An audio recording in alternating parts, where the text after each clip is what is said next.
Hello and welcome to the Gooner Talk. Back again with you guys for another episode of what is the Arsenal Transfer Show. Join you every morning at 8 a.m. UK time. I hope you're doing good. Hope you are doing well. Thank you as always for making this a part of your morning routines. It is very much appreciated. Thank you everybody that's tuned in live as well as always. Good morning to those. Kaiser, I see you. Barry, Rich, Chris, thank you. Paul, Ray, Olu, Matt G, Femi. We've got Peenyween. We've got NSW.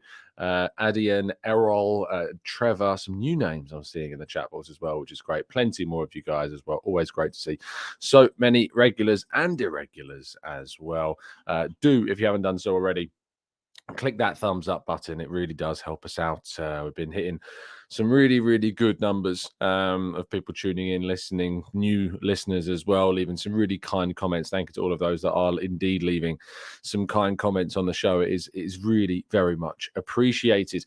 So without further ado, let's crack on with today's stories. We start with Granit Xhaka. And of course, I've been waiting for a move for Granit Xhaka to kind of materialise for some time, and yet still we wait to hear whether or not the player will be leaving Arsenal.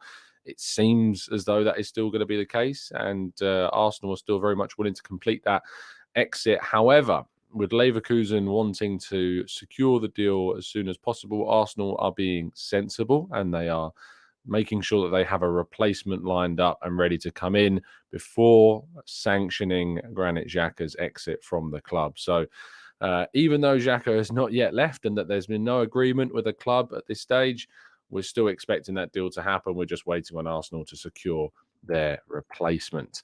Now, sticking with Arsenal's potential players that could stay, Reiss Nelson, according to Fabrizio Romano, is indeed very close to securing that 4-year contract with an option to extend by a further season. We know that Arsenal have been in negotiations with Reiss Nelson, his representatives, and those around him for some time. This has all happened for over the course of the season, and with his contract expiring in the summer, Arsenal have wanted to, of course, keep him at the club, and the impact that he's made on games in which he's come off the bench has been significant, and clearly the club see something in him that they believe it is the right decision to keep him at the club as well. I think that there's no downsides to this whatsoever.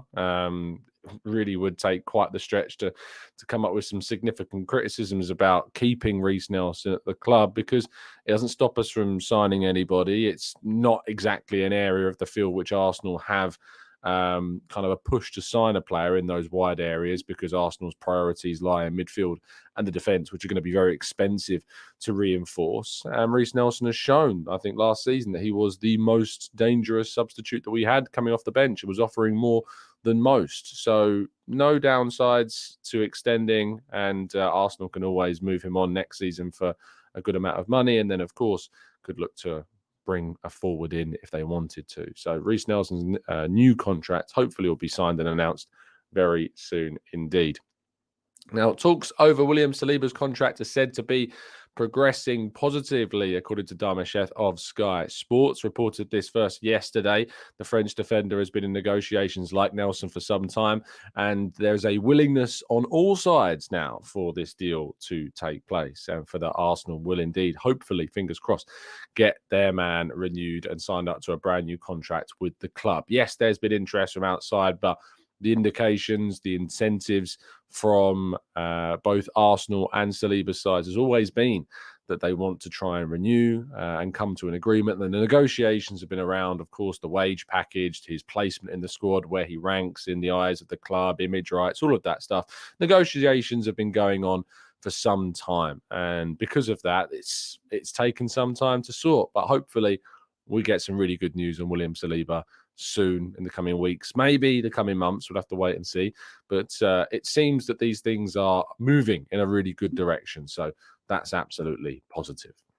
Again, sticking with Darmesheth and his reports, Arsenal are said to have held verbal talks with Joao Cancelo over a potential move. This link, this rumour, this suggestion really does not seem to be going anywhere at all. In fact, it doesn't seem to be that Joao Cancelo's name is going to move away from Arsenal at any point until indeed another club seems to secure that. There has been some rumours suggesting this morning that Barcelona will make a move for Joao Cancelo, and that there had been suggestions as well that Cancelo's preference was to leave England during the summer as well. But Arsenal's keenness on the player, who knows, could make him change his mind. Arteta is said to be a big fan of Joao Cancelo, but suggestions are from Darmasheth that indeed Arsenal have held some verbal talks with Cancelo or his representatives about a potential move this summer. Let's wait and see what happens. Moving into the big guns of the window, Terra Deportes, the Ecuadorian outlet that reported Arsenal's interest in Moises Caicedo all the way back before the January window and suggested Arsenal's interest before anybody else, and so therefore have built themselves quite the credibility regarding the Ecuadorian midfielder, have hinted that Caicedo has chosen Arsenal as his preferred destination. They posted this picture to their social media feeds yesterday in which they shaded in the images of him in a Chelsea shirt and instead brightening the images of him wearing Arsenal's kit from last season, suggesting indeed that Caicedo has preferred to choose to move to Arsenal. Now, this still doesn't stop, of course, the idea that Chelsea could go into Brighton with a bid that is better than anything Arsenal are willing to accept. Sam Dean of The Telegraph yesterday reported that Arsenal and anyone else would have to pay significantly more than £70 million to sign Moises Caicedo from Brighton, that Brighton will be asking for a significant amount of money. There's no kind of clause like there was with McAllister, nothing like that. So Arsenal have to negotiate and agree a deal with Brighton. What we do know from Brighton's side of things, that they are willing to sell the player this summer if the right price comes in. But it seems well beyond £70 million is what's going to be needed. And that's, of course, what Arsenal had rejected in the January window. But hints coming out of Ecuador seem to suggest that he has indeed preferred a move to Arsenal over anyone else. But we've all heard that before, aka Mihailo Mudryk, of course. Now, in terms of our headline story, Arsenal are said to be unwilling to get into a bidding war for Declan Rice and will let him choose his destination. My colleague Kai Kainak at Football.London reporting this yesterday. The player, as we know, is playing in the UEFA Conference League final tonight for West Ham. And we wish him the absolute best of luck. We hope that he avoids any kind of injury issues, of course. But I think I wouldn't mind necessarily West Ham winning the tournament. I know that some social media accounts supporting West Ham have been rather insufferable over the last few days, but I'm trying to block them out and focusing on the fact that my mother-in-law is a West Ham United fan. And so I'm wishing them the absolute best. Fiorentina, meanwhile, are my Italian side. So I'm in a win-win scenario, I'd like to think, with tonight's game. But Declan Rice, again, playing at an elite level, playing in a cup final like he played against Italy for England in the Euro final in 2021. Another really good piece of experience for him. But the expectation is that a bid from Arsenal will indeed go in after this Europa Conference League final has completed this evening. Arsenal have been respectful in allowing West Ham to continue with their preparations, that there was no negotiations that were going to be successful before that. And it's put them in really good standing to have negotiations with West Ham after the completion of the final. So that is the case with Rice. Right, let's move to your questions and more in part 2 right after this.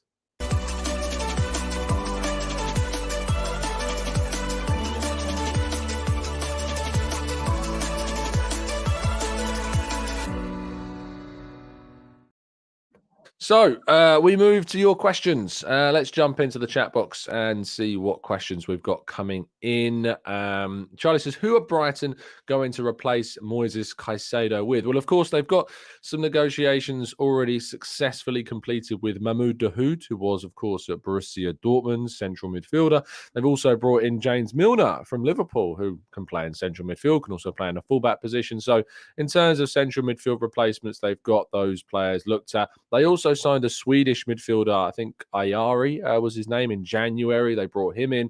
He's expected to potentially be a future central midfield option for them as well. So they have brought in some players. Joao Pedro, the forward, has also been brought in from Watford. So Brighton have already done some early business in the window as well. So that's the expectation around Brighton's kind of future in those positions.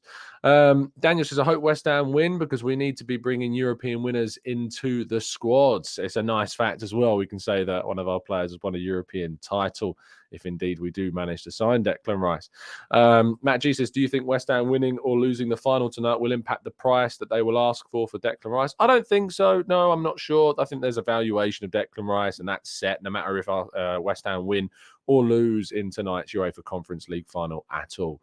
Akmal says, the Mudryk saga showed that we are willing to get into a bidding war. It is just that we have a max amount to bid that is probably lower than the likes of Chelsea and Manchester United. I think that's a fair assessment, Akmal. I think when you look at Arsenal's view of transfer targets, they don't like to go beyond their valuation all that often. That said, they did go beyond their valuation with Mudryk. They were willing to go beyond their valuation of Moises Caicedo in January as well.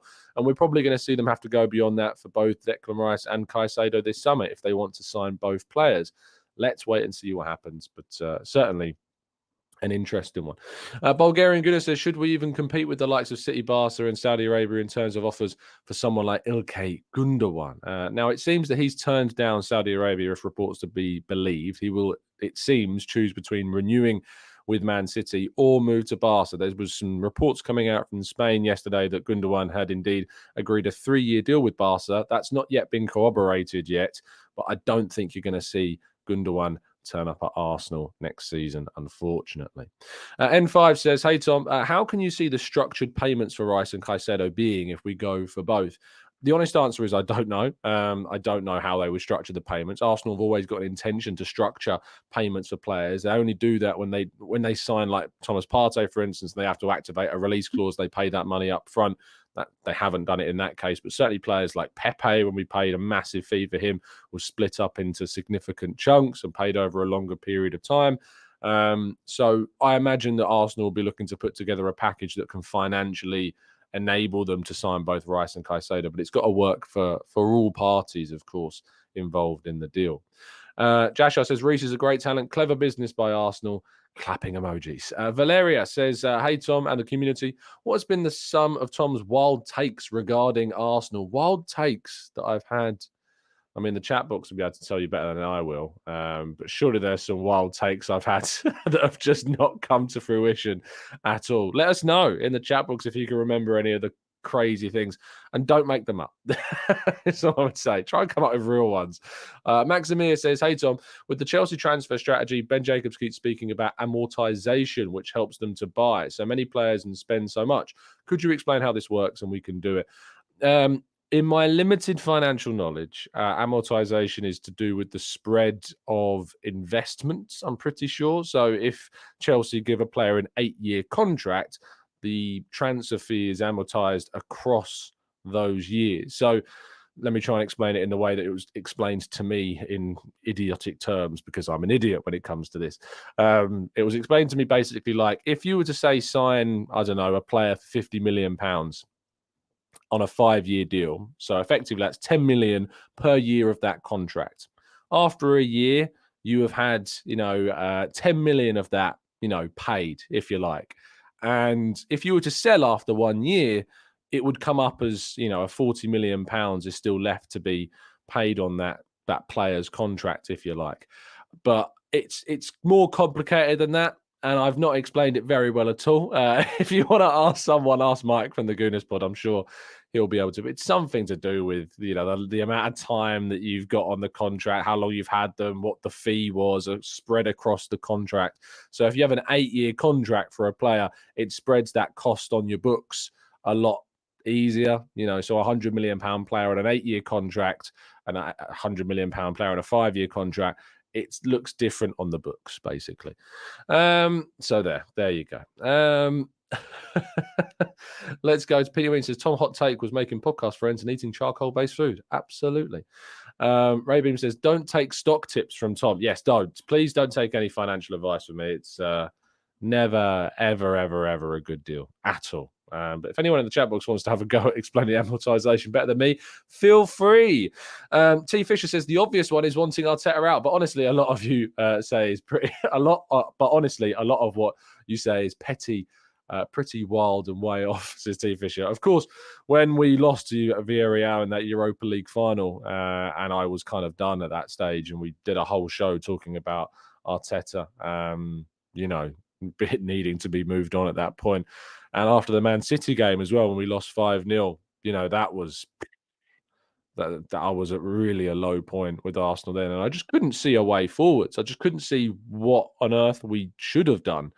And so I really kind of lost faith at that point. Thankfully, over the course of the 21-22 season, that was restored and built up. And certainly I'm so glad that the club didn't move on Mikel Arteta. Very much was happy that didn't take place. Belijah says, is Pepe's deal an example of amortization by Arsenal? It's not. No, amortization and like structured deals are different. They're not the same. It's how it looks on kind of a balance sheet compared to the structured agreement of how you pay deals back. There's a difference between the two. Maximir says, Tom, remember when the Pepe sale for 25 million? Yeah, that wasn't my hot take. That was like an article that me and Bailey did, just like a panel piece, an opinion piece, talking about how much Arsenal should accept. I think it was like last summer for Pepe. And we did like this panel piece talking about how much do we'd accept. And I think I said something along the lines of, I'd take £25 million if I was Arsenal. And like the Sun and the Mail just suddenly run the story. Like Football London says Pepe will be sold for 25 million. You're like, are you even reading like what's being written at this stage? Honestly. Yeah, it's bad. It's absolutely crazy what some things are reported these days and twisted, but that was very much a ridiculous thing to even discuss at that point. But we'll be lucky to get any money for Pepe now at this stage. M says, Tom, what would a 9 out of 10 or a 10 out of 10 transfer window be for this summer? My perfect summer window is adding 5 or 6 additions. I think a 10 out of 10 summer is the 6, obviously. 2 central midfielders, 2 defenders, and a creative attacking kind of option like a Maddison or a Xavi Simons, and then a centre forwards. That would be a 10 out of 10 window. The 2 midfielders, of course, Reiss Caicedo. The defenders, a left back. I love Rafael Guerreiro as a potential option on a free, because I think it opens up potential opportunities for us. And on the right side of things, a Fresneda, a Simakan, someone like that. I think that would be great. That'd be great to see Arsenal secure. Let's go to Jabu says, amortization. You buy an asset for 100 million in a 5-year contract. In your financial statements, you will record a 20 million per season loss for 5 years, minus 20 million per year for 5 years. So you don't have 100 million in 1 year, but minus 20 in that year 1 through to 5. So there you go. That's how it kind of looks. So if you have an 8-year contract, it splits that 100 million up, more so. So the spending doesn't look like you don't look like you spent as much in a year if you spread a contract across 8 years compared to 5 years. I think is probably the best way to look at it. But yeah, there you go. Vicky says, hey, Tom, I can't understand how you can say keeping Nelson is a good move.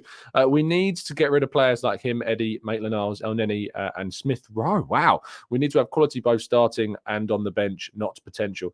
Well, Nelson's not potential anymore. Nelson's going to be a 24-year-old wide player that's come off the bench and scored some big goals in big moments for us. It's not about potential. It's about quality, absolutely. But also, if you're looking at bringing in a wide player this summer, the realistic outcome is that you're not going to get that, because Arsenal need to sign 2 midfielders, as I say, 2 defenders, a creative midfielder or an attacking midfielder in Xavi Simons, for instance, and in my view, maybe a centre forward. Smith Rowe saying that we need to have quality and saying that he's not quality, I find really disparaging, to be honest, Vicky. I find that really odd that Smith Rowe's on your list of players that are not quality. Maitland-Niles is going to be moved on a free. Elneny's not really going to be involved in the squad, but we renewed his contract because it was the right thing to do. Eddie Nketiah, I'll agree with you. I think we need to move him on. I would sell Eddie Nketiah, but there's no downsides to Nelson's contract, especially in a window in which, we're not in a situation whereby we can find a winger to compete with Saka or give you any level of, competition for a fee that is going to be feasible during this window when we've got so many other needs elsewhere. So I don't agree with you. Emmanuel says, would Caicedo give us the option to play him as an inverted right back and allow Tierney as a natural overlapping left back? I mean, arguably so, but I think Tierney's going to be going, so it's almost like we're never going to get to see that. Olu says, hey, Tom, how will you feel if we end the window of Reiss, Caicedo and Simakan, Tierney stays? I'd feel pretty darn good. You know, adding Rice and Caicedo is massive. Simican offers great kind of depth to that right back / right-sided centre-back role. Tierney stays, so you keep the depth at left back. The only thing I would be missing is something in the forward line or the attacking midfield line. That's what I'd be missing. But if you offered me that right now, I think I'd probably take it. I'd be interested to know if others would as well. But if you were to offer me Tierney stays and we sign Rice, Caicedo, and Simican, you know, I think I'd take that based upon my concerns, you know, about the window going forwards. Because I'm always wary, you know, I'm optimistic, but I'm wary. So if you offered me Rice and Caicedo plus a Simican and Tierney stays, I think I'd probably take that if you offered it to me right now. Let's go to Yomi says, what's this nonsense I see about Caicedo playing at right back? FFS, Arsenal fans. Caicedo played at right back against Arsenal for Brighton and had done for a few games and looked good. But at the end of the day, he's a midfielder. But don't discount the ability to use players out of position if they can suit other roles, or if you want to change up the system in something like that. You know, I don't see any downsides in that whatsoever. Especially if you've got Partey, Jorginho, Rice, and Caicedo as your options. You can change things about. You can make some changes to teams, and you may need to adapt. So don't rule it out. But certainly, he is a centre midfielder before anything else.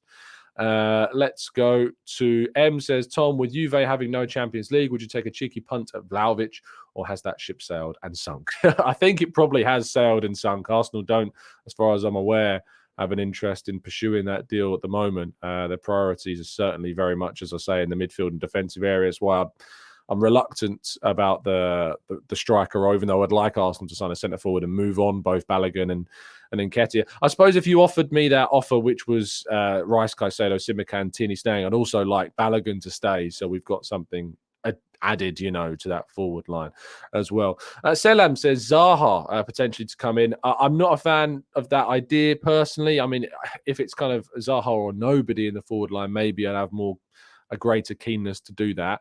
But I saw the links with Saudi Arabia. I think that's a really strange move for Zaha, especially Crystal Palace are offering a lot of money, £200,000 per week, apparently, to keep Zaha. He's always talked about playing in the Champions League, moving up to that next level, and moving to Saudi Arabia is not furthering his career. It's furthering in finances, sure, but I just think that would be really disappointing if he does indeed make that move after all of the talk about taking the game and testing himself at, you know, a higher level. I think it'd be a shame if he made that move. Ben says, Tom, question, what are your views on Arda Güler? Do you see him worth the effort of signing? Very talented young player. I can't say I've watched loads of the guy, but people I know that have say he's probably the most talented young Turkish player out there at the moment. And if Arsenal are interested in him, I know for a fact Arsenal are interested in him. But whether or not a deal comes forwards, yeah, we'll have to wait and see. But he's certainly a very talented young player, and one that if Arsenal feel is good enough to be signed, then you've got to back them to have made the right decision as well. Ray Beam says, any news on Moussa Diaby? Seems to have faded. Yeah, I mean, there's an interest from Arsenal, but there's no indication they're going to act on that interest at this moment in time. Boss says, if the window isn't open yet, does that mean that we can't do anything with Rice even after the conference game? No, doesn't. The window opening is kind of just a reference point to when players can be registered, if you like. Talks and stuff go on behind the scenes when the window's not open, and that is certainly happening behind the scenes right now. We see the tip of the iceberg in terms of reports, and that's what we talk about. But there's a reality of the transfer world going on under the surface that we don't know about, we don't see, and that we have to always take into consideration when discussing transfers and talks and analysing kind of Arsenal's proactiveness in the market, because we don't know a lot of what's going on. And a lot is going on behind the scenes that we're just not aware of at the moment. Belijah says, Tom, last 2 games of the season, Partey played the inverted right back for Arsenal.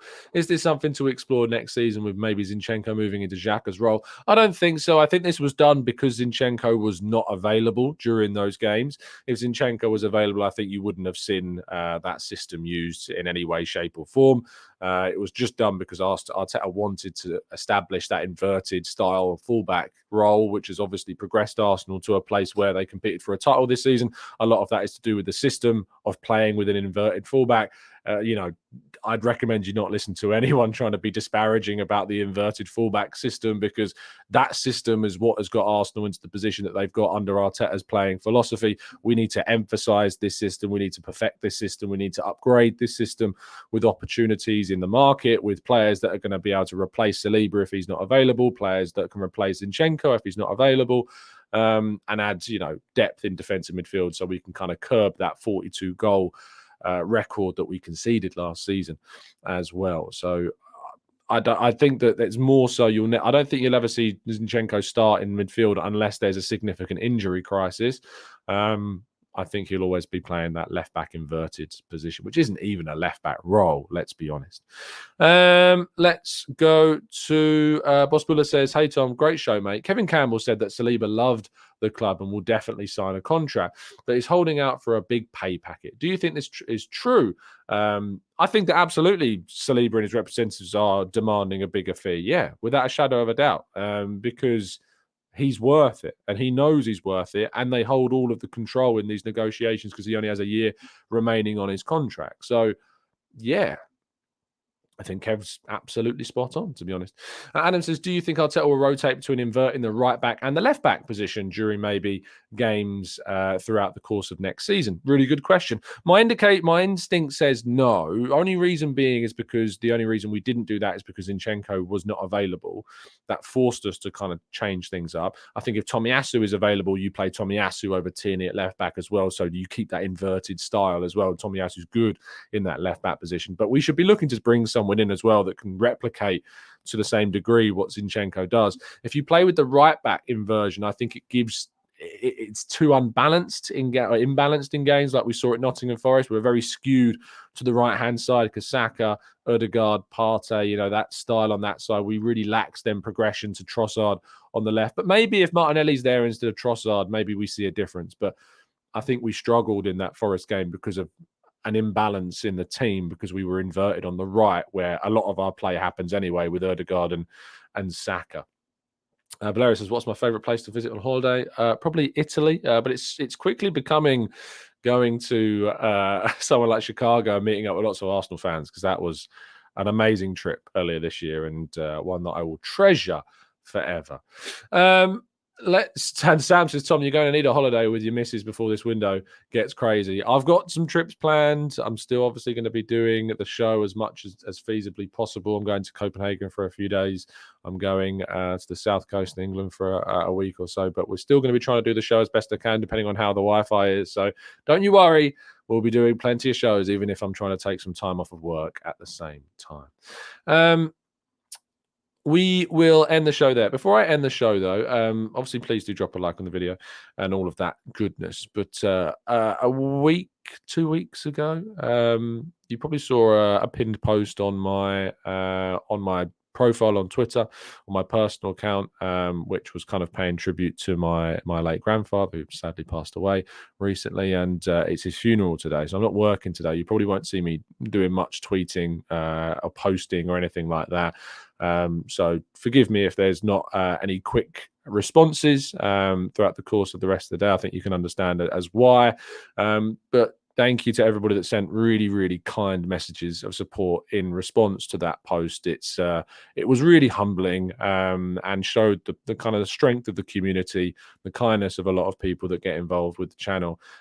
So thank you ever so much to everybody that did indeed do that. But thank you.